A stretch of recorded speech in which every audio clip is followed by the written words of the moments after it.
ana uşağını giyindirir, təzə paltar giyindirir və deyir ki, bax indi mən sən belə bəzəyirəm, 4-5 yaşı var uşağın, oğlan uşağı.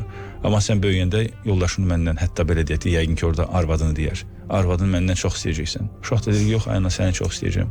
Yox, mən bilirəm, elə arvadını daha çox istəyəcəksən. Uşaq da deyir, yox, ana, və uşaq yavaş-yavaş qəhərlənir. Yəni, çünki uşağa sevmir, mən indi bunu deyərkən belə mən özümdə qəhərləndirəm. Uşağın o çarəsizliyi gəlir gözümün qabağına, çırpınır, çünki uşaq rəsmən çırpınır. Çünki anlata bilmir, inanılmır və s. Sonra uşaq deyir ki, axırda başladı ağlamağa. Dözə bilmədi, artıq ağladı. Çünki anlata bilmir anasına ki, yox, mən səni çox istəyəcəm.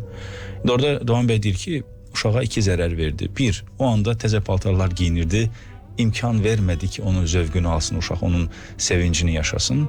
İkincisi, daha böyüyü odur ki, böyüyəndə nə vaxt ki, yoldaşını sevəcək, o söz yadına düşəcək. Ayda, deyəsə anam deyən olur, anamdan çox sevməyə başlayıram. Nə bunu sevə biləcək, nə onu sevə biləcək, yəni.